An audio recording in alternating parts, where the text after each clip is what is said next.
The easiest thing I've done was to get out from under the labels and to live the life that I live. The most difficult thing I've ever done was to believe that I can do it. We want to live a life that will outlive us, the work that you're doing. There are people that you will never meet, whose lives that you've transformed, that you're living a life that will outlive you. Oliver Wendell Holmes said that once a man or woman's mind has been expanded with an idea, concept, or experience, it can never be satisfied to going back to where it was. And so their lives will be transformed and they will become a pencil, as Mother Teresa would say, in the hand of God and start writing a new chapter with their lives. So how do people get hungry? You get hungry by finding something that's you. I believe that all of us are born unique, but most of us die copies. You got to find out what is it that turns you on, what resonates with you. This is my passion. This is my drive. This is something that I feel in my heart. The key to that hunger-driven life is a heart-centered life.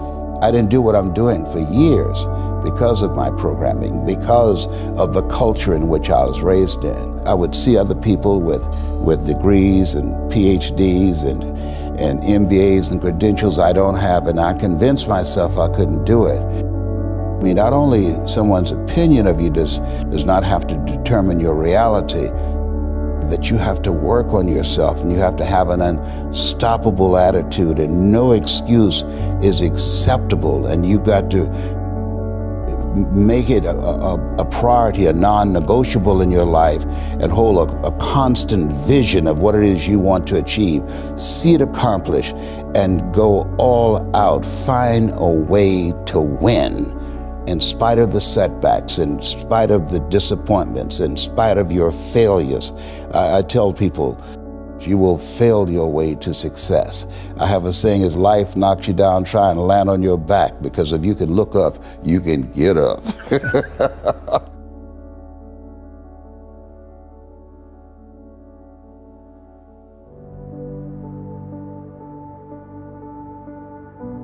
A gentleman who dramatically transformed my life, I was a junior at Booker T. Washington High School in Miami, Florida.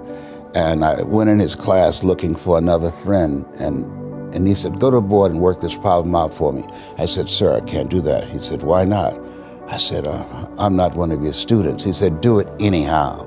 And the other kids started laughing, saying, he's Leslie, he's DT.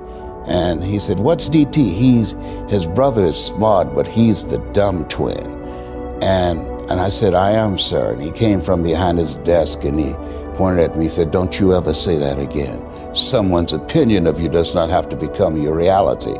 And he taught me three things. He said, if you want to become successful in life, young man, he said, number one, you got to change your mindset. He said, you don't get in life what you want, you get in life what you are. Number two, practice OQP, only quality people. You earn within $2,000 to $3,000 of your closest friends. I found that out. I left all my broke friends. I said, y'all gotta go.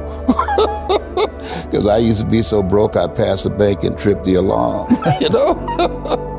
And the third thing he said, develop your communication skills, because once you open your mouth, you tell the world who you are.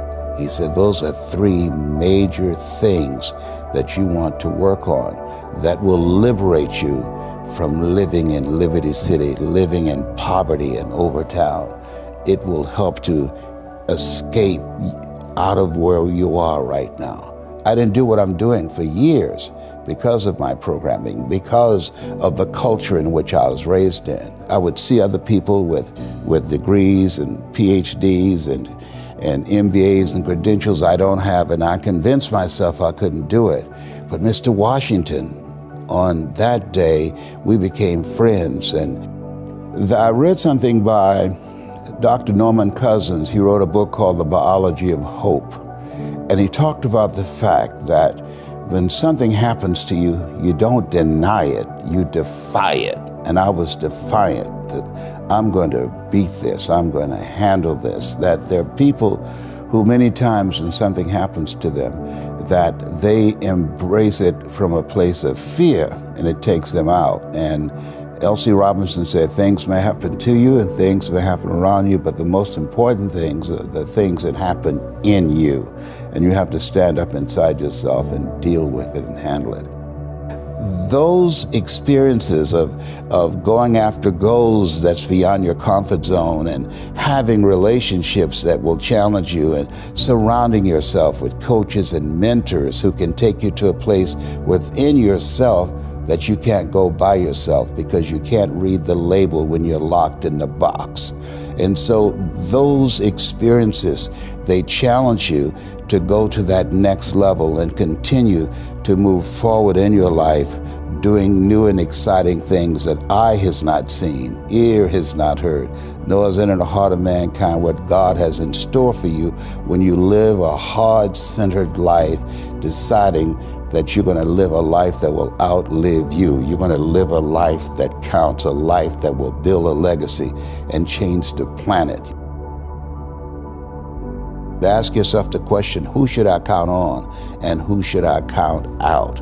And so many people never achieve their goals because they have too many toxic, negative, energy-draining people in their lives.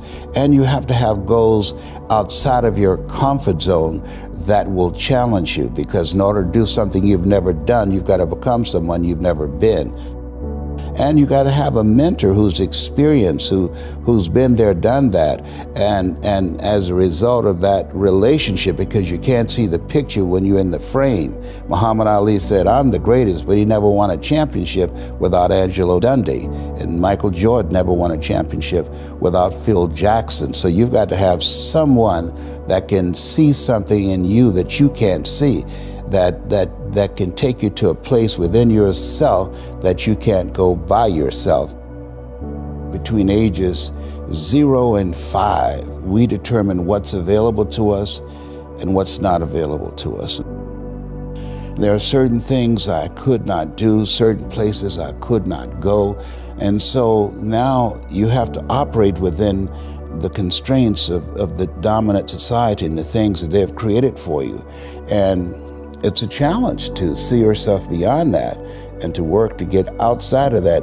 You unconsciously operate within the parameters of what has been put in place. That many people, because they're not making a conscious, deliberate, determined effort to think outside of what life has thrown at them, they end up doing the same thing over and over and over again. Einstein said that thinking that has brought me this far has created some problems that this thinking can't solve. And so through relationships, through reading, through studies, through goals and dreams beyond your comfort zone, it allows you to begin to live out of your imagination as opposed to out of your history. Talk to me about your grandkids, your great-grandkids. Like, if you had just an hour to spend with them, what would you give them in terms of setting them up the way that Mr. Washington set you up? Like, what are those core principles that you think are most impactful? One, get to know yourself. That I believe that we're taught, be ye not conformed to this world, be ye transformed by the renewing of your mind. What it means is that don't live the life that has been given you. By the culture, by your parents. By their circumstances, by the people that's around you. That Sidney Poitier wrote a book called The Measure of a Man. And he said, when you go for a walk with someone, something happens without being spoken. He said, either you adjust to their pace or they adjust to your pace. Whose pace have you adjusted to?